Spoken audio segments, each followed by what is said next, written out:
Yes, I'll review that after. Yes, I'm going to. Fine. That'll be my next series. Jeez. And you're welcome, by the way, for getting you out of the ocean.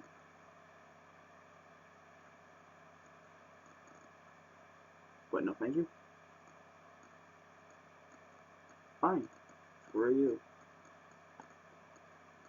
Hello, I'm the Angry Librarian.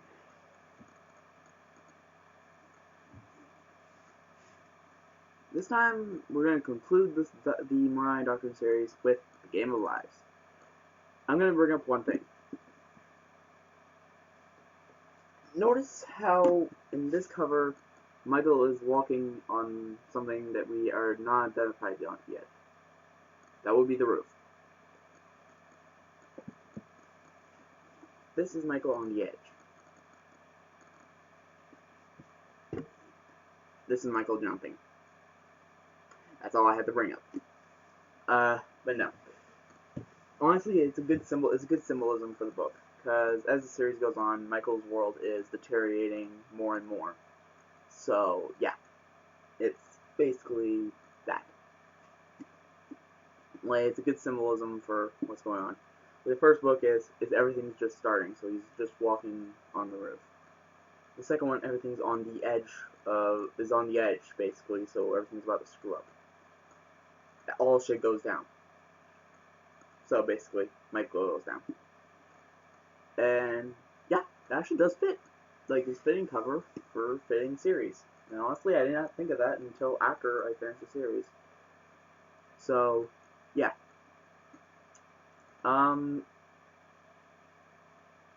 This is probably my least favorite in the series.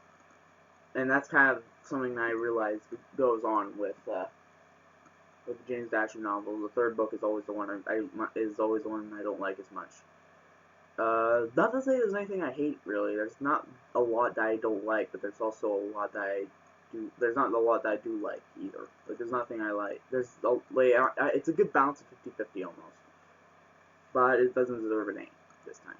I'm sorry, James. I love you as an author. I love your books, but this one does not deserve an A. At least it doesn't deserve an F either. So,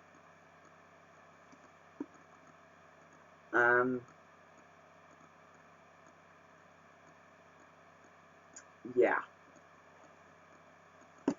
The story of this one is Michael escapes from jail, and at the very beginning he has a dream with Helga in it, and yeah. It says go to the Hollow Raven, which is basically where everything started, and yeah. Just, yeah. As the book goes on, he finds Helga. He finds out it is her in a human body, and one of the things that's in my dislikes we'll get to. So yeah, spoilers as always. But no, like, just it's so confusing. It's just so confusing.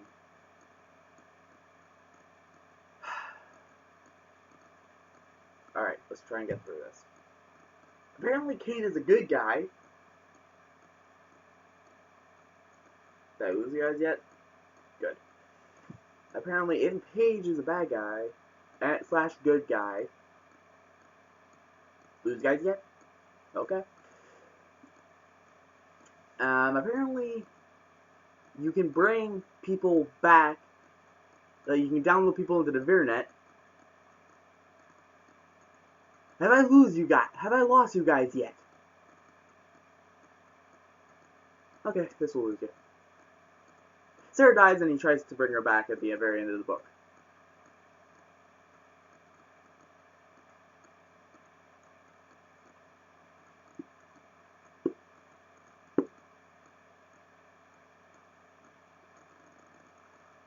Have I lost you yet?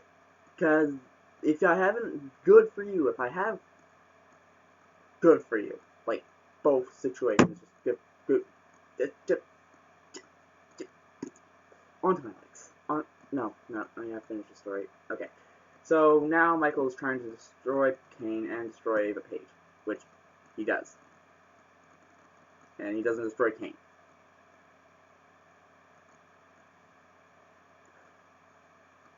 Ugh, so confusing. Okay.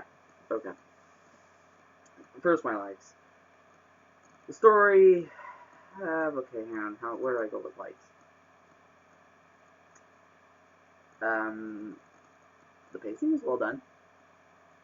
The fact that this time, instead of staying in reality like they did in Rule of Thoughts, which is something I didn't bring up, which was a dislike, by the way,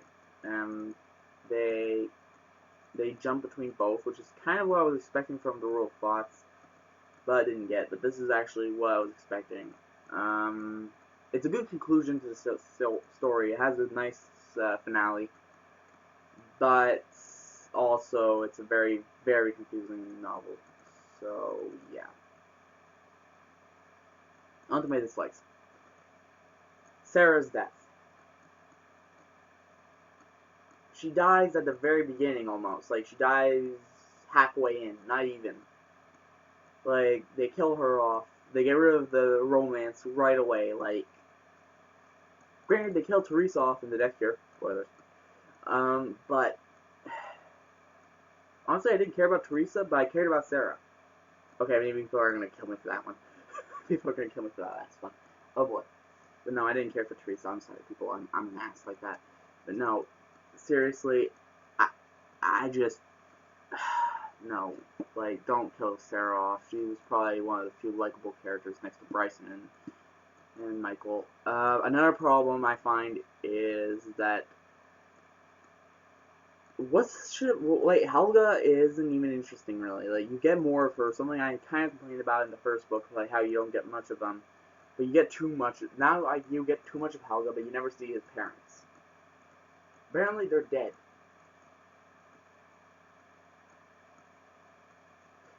No, honestly, like, there's a lot of things that are just not worth mentioning anymore.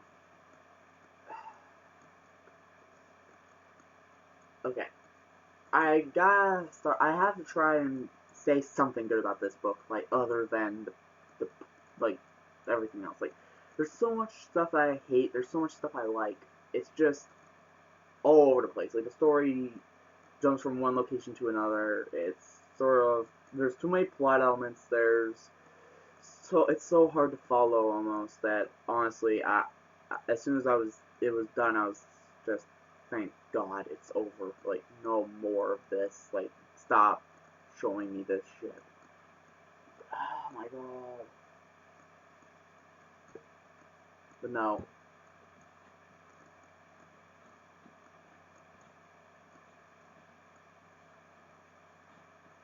I just no. Like, just no.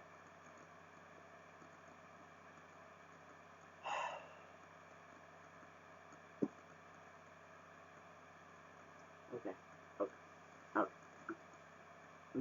Surprisingly, I'm actually gonna give this book a B minus because it's a conclusion to a novel. It's a conclusion to a series, and yeah, like, I don't know. There's not much I can say. Oh, I got another. It's like, it turns into every other goddamn YA novel completely. Like, the revolution, the corporation we had to destroy. Like, there's this guy who's sort of a bad guy, but sort of a good guy. It's just, oh, it's so bad. It's just, I gotta review something better next time. I gotta review something good. Okay. What do I have to review? Oh, right. Bill told me.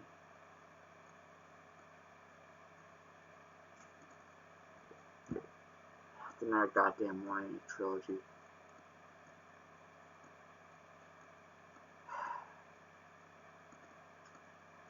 Join me next time when I review the Hunger Games series.